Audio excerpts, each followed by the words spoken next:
శ్రీశైల మల్లన్న దర్శనానికి వెళ్లే భక్తులకు అటవీ శాఖ ఆంక్షలు చుక్కలు చూపిస్తున్నాయి. పర్యావరణ పరిరక్షణ ముసుగులో అధికారులు తీసుకుంటున్న నిర్ణయాలు కాలినడకన వెళ్లే భక్తుల పాలిట శాపంగా మారాయి. ఆత్మకూరు శ్రీశైలం అటవీ మార్గంలో ఫారెస్ట్ అధికారుల తీరుపై భక్తులు తీవ్ర ఆగ్రహం వ్యక్తం చేస్తున్నారు. ప్లాస్టిక్ రహిత అడవి అంటూ చిన్నపిల్లలు తినే బిస్కెట్లు, చాక్లెట్లను కూడా అనుమతించకపోవడంతో భక్తులు తీవ్ర ఇబ్బందులు పడుతున్నారు.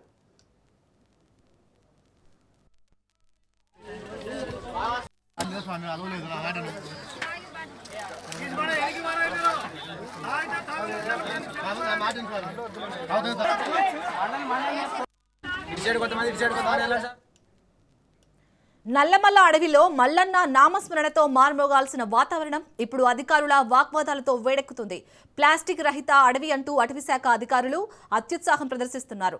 భక్తులు తెచ్చుకున్న కనీస అవసరాలను కూడా లోపలికి అనుమతించకపోవడంతో యాత్రికులు తీవ్ర ఇబ్బందులు పడుతున్నారు. ఆకలి తీర్చుకోవడానికి తెచ్చుకున్న బిస్కెట్ ప్యాకెట్లు, పేపర్ ప్లేట్లు, చివరకు చిన్న చాక్లెట్లను కూడా అధికారులు లాగేసుకుంటున్నారు. వాటిని అక్కడే పాడేయాలని హుకుం జారీ చేస్తున్నారు. కేవలం 2 లీటర్ల వాటర్ బాటిల్ను మాత్రమే అనుమతిస్తుండటంతో కిలోమీటర్ల మేర కొండలు, గుట్టల్లో నడిచే వ్యక్తులు ఆ కొద్దిపాటి నీళ్లలో ప్రయాణం ఎలా పూర్తి చేయాలని అధికారులు నిలదీస్తున్నారు.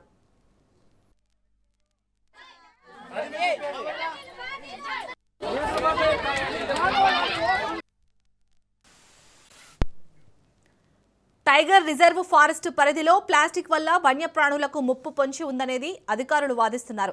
అయితే భక్తులు ప్లాస్టిక్ వాడకుండా ప్రత్యామ్నాయ ఏర్పాట్లు చేయడంలో యంత్రాంగం విఫలమైందని విమర్శలు వెల్లువెత్తుతున్నాయి. గంటల తరబడి క్యూ లైన్లలో నిలబెట్టి బ్యాగులను జల్లెడ పడుతూ కనీస మానవత్వం లేకుండా ప్రవర్తిస్తున్నారని భక్తులు మండిపడుతున్నారు. ముఖ్యంగా చిన్నపిల్లలు, వృద్ధులతో వచ్చే వారి పరిస్థితి వర్ణనాతీతంగా మారింది. ప్రభుత్వం, ఉన్నతాధికారులు తక్షణమే స్పందించి పర్యావరణ పరిరక్షణతో పాటు భక్తుల సౌకర్యాలను కూడా దృష్టిలో ఉంచుకోవాలని క్షేత్రస్థాయి నుంచి డిమాండ్లు వినిపిస్తున్నాయి.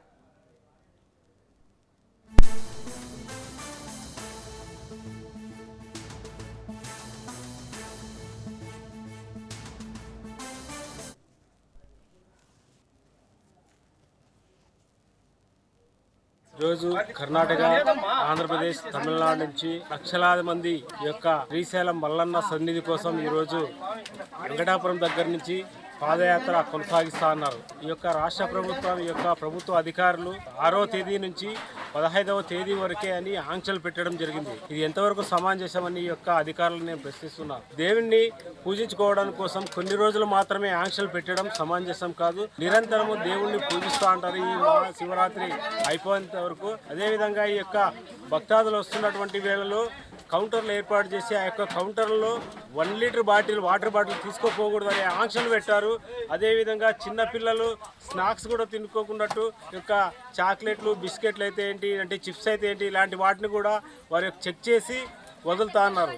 చిన్నపిల్లలు తినడానికి కూడా ఈరోజు వీరు ఇబ్బంది కలిగిస్తూ ఉన్నారు. ఈ యొక్క రాష్ట్ర ప్రభుత్వ అధికారులు వెంటనే దీనిపైన ఆలోచించి భక్తాదులందరికీ సౌకర్యం ఉండే విధంగా అందరికీ సౌకర్యాలు కల్పించి ఈ యొక్క భక్తాదులను ప్రశాంతంగా శ్రీశైలం చేరుకునే విధంగా ఈ యొక్క ప్రభుత్వ అధికారులు ఈ యొక్క కర్నూలు జిల్లా కలెక్టర్ గారికి మనవి చేస్తున్నారు. ఈ అటవీ శాఖ పోలీసు వారు ఏర్పాటు చేసినటువంటి ఈ యొక్క కౌంటర్లు తక్కువ కౌంటర్లు పెట్టడం వలన ఈ యొక్క కిలోమీటర్ల బరువు భక్తాదులు వెయిట్ చేయాల్సి వస్తుంది. కావున ఈ యొక్క కౌంటర్లు కూడా ఎక్కువ పెంచి తొందరగా భక్తాదుల సౌకర్యం కోసం తొందరగా పంపించే విధంగా ఈ యొక్క ప్రభుత్వ అధికారులు చర్యలు తీసుకోవాల్సిందిగా మనవి చేస్తున్నారు.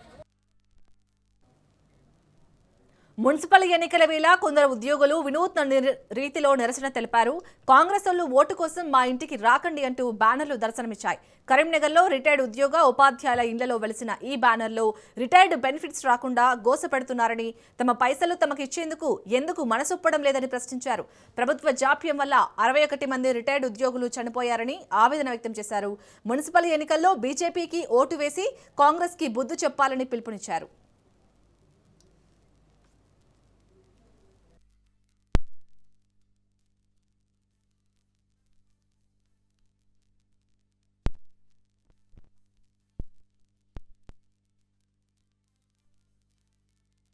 వాళ్ళందరూ కూడా బీఆర్ఎస్ పార్టీ యొక్క అరాచకాలు, అకృత్యాలు ఇలా ఉద్యోగస్తులను ఏ విధంగా రాసి రబ్బాన పెట్టిందో దాన్ని సహించలేక దాన్ని బాధపడి ఇవాళ కాంగ్రెస్ పార్టీకి ఓటేసింది. కానీ ఇవాళ ఏమైందంటే పదవీ విరమణ రాకముందే రేపు పదవీ విరమణ అయితే నా పరిస్థితి ఏంది, నేను ఉంటానా చస్తానా అనేటువంటి ఒక భయానక పరిస్థితి ఇవాళ ఉద్యోగస్తులు ఉన్నది. ఈ ప్రభుత్వం ఉన్న రోజులు నేను ఉద్యోగంలో ఉండాలి, లేకుంటే నాకు బెనిఫిట్స్ రావు అని చెప్పి ఒక భయపడే పరిస్థితి ఇలా రిటైర్మెంట్ అయిన ఉద్యోగస్తుల పడి ఇవాళ వాళ్ళ నిరసన చెప్పే స్థాయికి వచ్చిందంటే కాంగ్రెస్ ప్రభుత్వానికి మూడింది. వాళ్ళకు ఒక భరోసా కల్పించడానికి, వాళ్ళకు ఆత్మవిశ్వాసం కల్పించడానికి, మీకు భారతీయ జనతా పార్టీ అండగా ఉందని చెప్పి చెప్పడానికి ఇవాళ నేను వాళ్ళకి వచ్చిన. ఇప్పటికే 61 మంది చనిపోయారు. ఈ ప్రభుత్వానికి ఏ విధంగా సెగ తగిలించాలో ఆ విధంగా సెగ తగిలించడానికి ఇలా నేను సిద్ధంగా ఉన్నా. కేంద్ర మంత్రి పదవి ముఖ్యం కాదు. ఇలా గ్రూప్ 1 ఎగ్జామ్ పరీక్షల విషయంలో యువతకు ఇబ్బంది కలిగినప్పుడు ఇదే దోమలగూడ చౌరస్తాకు పోయి ఉద్యమం చేస్తాం మేము. 2024 మార్చి నుంచి ఉద్యోగులు ఉపాధ్యాయులు రాష్ట్ర వ్యాప్తంగా 20,500 మంది రిటైర్మెంట్ కావడం జరిగింది. రిటైర్మెంట్ అయినటువంటి ఉద్యోగులకు ప్రభుత్వం వెంటనే అంటే ఒక నెల లోపల వాళ్ళకి ఇవ్వాల్సినటువంటి బెనిఫిట్స్ అవన్నీ ఇవ్వకుండా ఇప్పటి వరకు 23 నెలలు కాలయాపన చేయడం జరిగింది. ఒక పెన్షన్ మాత్రమే ఇస్తారు.